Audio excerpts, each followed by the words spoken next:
Hello everyone, welcome to Gulshan Academy. और आज इस वीडियो में हम 17 जून यानी कि आज का जो यूजीसी नेट पेपर 1 का एग्ज़ाम था उसको जो हम आज डिस्कस करेंगे। किन किन टॉपिक से आज क्वेश्चन पूछे गए वो सारे टॉपिक्स यहाँ पे मैंने लिखे हैं। कुछ ऐसे टॉपिक्स हैं इसमें जो मैंने कल शाम की जो शिफ्ट थी वहाँ से लिए हैं, ठीक है। तो वीडियो को एंड तक देखें। वीडियो पसंद आए तो लाइक करें और चैनल को सब्सक्राइब नहीं किया तो ज़रूर कर लें ताकि जब जब हम वीडियोज़ डालें आपको नोटिफिकेशन मिलता रहे। तो ये जो वीडियोज़ हैं हमारी, जितने भी एग्ज़ाम के एनालिसिस में आपको करवा रहा हूँ, अगर आपका एग्ज़ाम आने वाले समय में है तो आपके लिए काफ़ी हेल्पफुल है, ठीक है। क्योंकि आप देखेंगे कि टॉपिक्स जो हैं वो रिपीट हो रहे हैं बार बार, ठीक है। तो अगर आपका एग्ज़ाम आने वाले समय में है तो आप हमारी पहले की वीडियोज़ को ज़रूर देख लें। जितने भी मैंने एनालिसिस बनाए हैं वो सारे के सारे आपके लिए काफ़ी हेल्पफुल रहेंगे। और अगर आप हमारी पहले की वीडियोज़ को देखना चाहते हैं तो लिंक डिस्क्रिप्शन में दे दी गई है, जहाँ पर आप हमारे पहले की वीडियोस को देख पाएंगे जिसमें मैंने अपने हैंड रिटन नोट्स जो हैं करवा रखे हैं, ठीक है। तो चलिए शुरू करते हैं। मूल्यांकन के प्रकार, ये पूछा गया, मूल्यांकन के प्रकार से संबंधित सवाल आया था। तो मूल्यांकन के प्रकार की अगर हम बात करें, मूल्यांकन होता क्या है, सबसे पहले ये मैं आपको बता देता हूँ।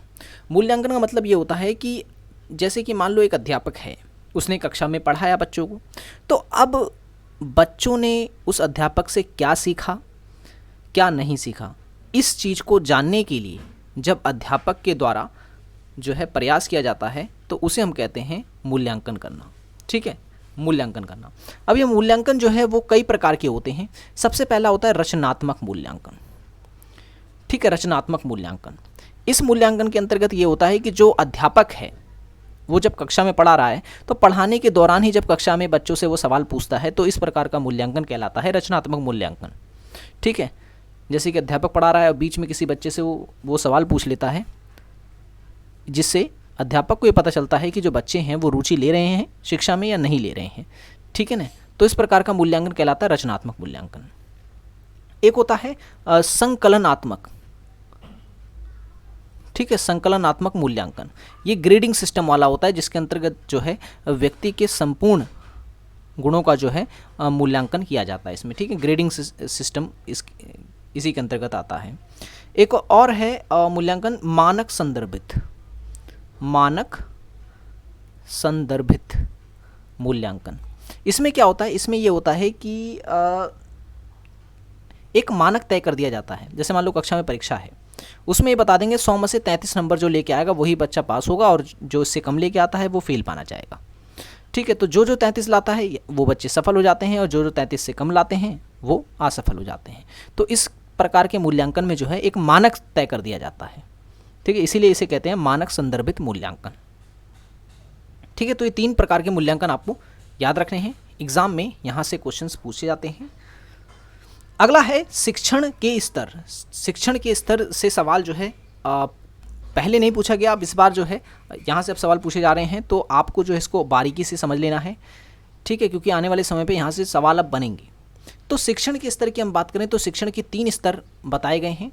सबसे पहला जो है वो है स्मृति स्तर, दूसरा जो है वो है अवबोध स्तर और तीसरा जो है वो है चिंतन स्तर, ठीक है। तो स्मृति स्तर की अवधारणा जो है ये दी है किसने, तो हर्बर्ट ने। अवबोध स्तर की जो अवधारणा है ये मॉरिसन ने दी है और चिंतन स्तर की जो अवधारणा है ये हंट महोदय के द्वारा दी गई है। अब शिक्षण का जो स्मृति स्तर है इसके अंतर्गत जो है वो छात्रों को किसी भी विषय को रटने पर बल दिया जाता है, ठीक है, रटने पर बल दिया जाता है। जबकि अवबोध स्तर में क्या होता है कि छात्रों को किसी भी विषय को समझाने में, ठीक है, समझाने में बल दिया जाता है, समझने में, ठीक है ना। जो बच्चा है अवबोध स्तर के अंतर्गत किसी भी विषय को समझता है।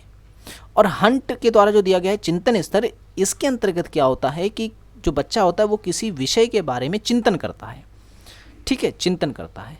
तो ये तीनों स्तर शिक्षण के आपको याद रखने हैं, स्मृति, अवबोध और चिंतन स्तर।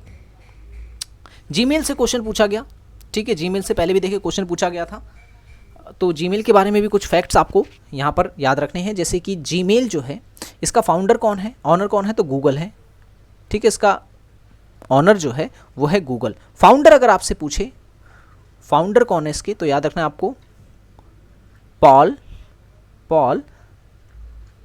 बुचिट्स, जो हैं इसके फाउंडर हैं।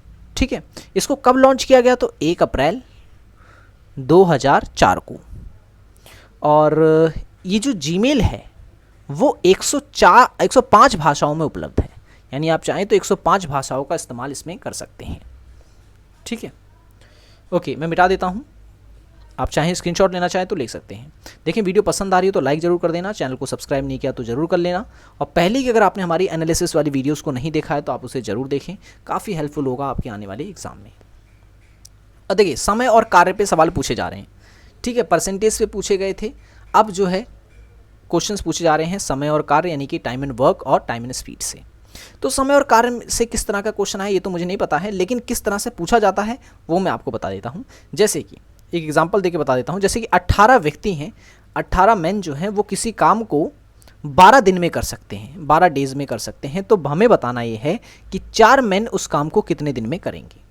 ऐसे सवालों के लिए एक फॉर्मूला होता है सिंपल सा, M1, ठीक है, D1 और H1 बराबर M2 D2 और H2। ठीक है, मैन, डेथ और आवर। ठीक है, मैन, डे और आवर। तो यहाँ पर हमें क्या दे रखा है, एक तरफ 18 आदमी, तो M की जगह पे हम लिख देंगे 18 मल्टीप्लाई डेज कितना दे रखा है 12, आवर नहीं दे रखा तो नहीं लेंगे। दूसरी तरफ क्या दे रखा है, दूसरी तरफ मैन दे रखा है 4, और डेज हमें निकालना है कि भाई कितने दिन में जो है 4 व्यक्ति उस कार्य को खत्म कर देंगे। ठीक है, सवाल ऐसे पूछेगा कि 18 व्यक्ति किसी कार्य को जो है 12 दिन में खत्म कर सकते हैं, तो 4 व्यक्ति उस कार्य को कितने दिन में खत्म करेंगे। तो इस तरीके से आपको डिजिट्स को अरेंज कर लेना है। बस अब इसे काटा पीटी कर दें, 4 से इसको काटेंगे तो 3 आ जाएगा, और 3 से जब आज इसको मल्टीप्लाई करेंगे तो आपका आंसर आएगा 54, यानी 4 व्यक्ति जो है उस काम को 54 दिन में ख़त्म कर लेंगे। ठीक है, तो इस तरीके का सवाल जो है बनता है। मैंने टाइम एंड वर्क पे जो है ऑलरेडी वीडियो बना रखा है, आप चाहें तो उसे देख सकते हैं, प्लेलिस्ट में आपको मिल जाएगा। गुणात्मक और मात्रात्मक अनुसंधान के बारे में भी आपको जो है पता होना चाहिए, क्योंकि यहाँ से भी क्वेश्चंस पूछे जा रहे हैं। अब तो गुणात्मक अनुसंधान की अगर मैं बात करूँ तो गुणात्मक अनुसंधान में क्या होता है कि इसमें व्यक्तिगत अनुभवों पर फोकस किया जाता है। ठीक है, व्यक्तिगत अनुभव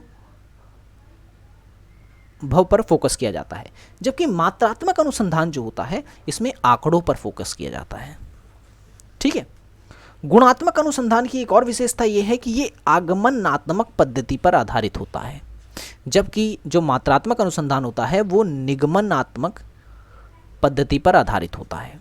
ठीक है, और जो गुणात्मक अनुसंधान होता है इसमें भाव पक्ष पर फोकस किया जाता है। ठीक है, भाव पक्ष पर जो है अधिक बल दिया जाता है, जबकि जो मात्रात्मक अनुसंधान होता है इसमें भाव पक्ष पर फोकस नहीं किया जाता है। ठीक है, भाव पक्ष को इसमें नहीं माना जाता है। और गुणात्मक अनुसंधान में जो आंकड़े होते हैं उनको जो है चित्रों के माध्यम से दिखाया जाता है, जबकि मात्रात्मक अनुसंधान में जो आंकड़े होते हैं उसको जो है संख्या के रूप में दिखाया जाता है। ठीक है, संख्या के रूप में दिखाया जाता है। जलवायु परिवर्तन से क्वेश्चन पूछा गया। जलवायु परिवर्तन पे ऑलरेडी मैं बहुत कुछ बता चुका हूँ, मैंने ग्रीन हाउस गैस वगैरह सब बता रखी है।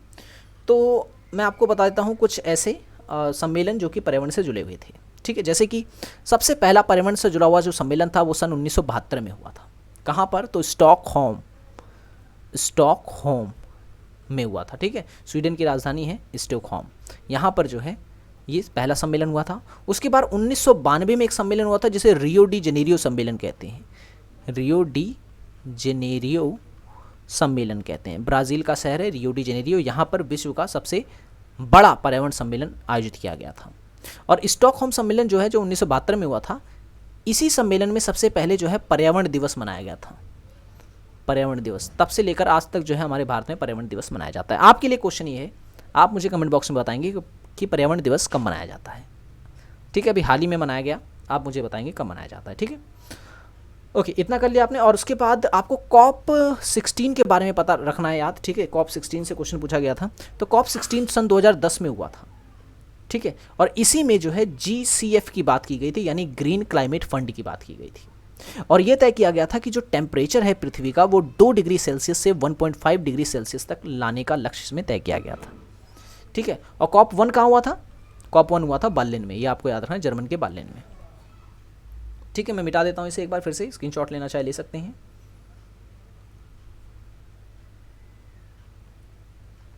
ओके, खुला विश्वविद्यालय पूछा गया, ठीक है, खुला विश्वविद्यालय, ये भी पहले भी कई बार पूछा गया है, खुला विश्वविद्यालय पहला कौन सा था। तो अगर जगह पूछे कि पहला खुला विश्वविद्यालय कहाँ पर खुला था, तो हैदराबाद, ठीक है, हैदराबाद। स्टेट पूछे तो आंध्र प्रदेश, और यूनिवर्सिटी का नाम पूछे तो doctor Bhimrao Ambedkar university, doctor Bhim Rao Ambedkar university, ठीक है, विश्वविद्यालय। ये पहला भारत का जो है खुला विश्वविद्यालय था। इग्नू पे क्वेश्चन आ जाता है कि इग्नू जो है इसकी स्थापना कब हुई थी, 1985 में हुई थी। कहाँ पर है, नई दिल्ली में। इसके regional centre all over India में है, लेकिन इसका जो हेडक्वार्टर है वो नई दिल्ली में है। स्थापना 1985 में हुई थी। ये भी एक ओपन यूनिवर्सिटी है नेशनल लेवल की। डीआई की अगर हम बात करें तो डीआई जो है वो दिन प्रतिदिन टफ करता जा रहा है, ठीक है। डीआई मैंने आपको पहले ही बताया है कि अगर आप डीआई से रिलेटेड क्वेश्चंस को सॉल्व करना चाहते हैं तो 3 टॉपिक पर आपकी पकड़ होनी चाहिए। पहला है परसेंटेज, दूसरा है रेशियो, और तीसरा जो है वो है एवरेज। बेसिक अगर आपको इसका आता है तो आप डीआई में नहीं फंसेंगे, अगर नहीं आता है आपको तो आप डीआई में सिर्फ तुक्का लगाएंगे। तो इस टॉपिक को जो है आपको अच्छे से कवर कर लेना है। 4-5 डीआई की और वीडियोस आप देखना चाहें तो देख सकते हैं, मेरे वीडियो चैनल पे मिल जाएगी आपको, प्लेलिस्ट में आपको डीआई की हमारी सारी वीडियोस मिल जाएगी। प्रीवियस ईयर की भी डीआई जो है मैंने करवा रखी है उसमें, ठीक है। तो लिंक डिस्क्रिप्शन में है, क्लिक करके आप हमारी वीडियोज़ को देख पाएंगे। तो आज की वीडियो में इतना ही। आई होप ये वीडियो आपको पसंद आया होगा। पसंद आया हो तो लाइक ज़रूर कर देना, चैनल को सब्सक्राइब नहीं किया तो ज़रूर कर दो, ताकि जब जब हम वीडियोस डालें आपको नोटिफिकेशन मिलता रहे। मिलेंगे अब अगली वीडियो में। Thanks for watching this video.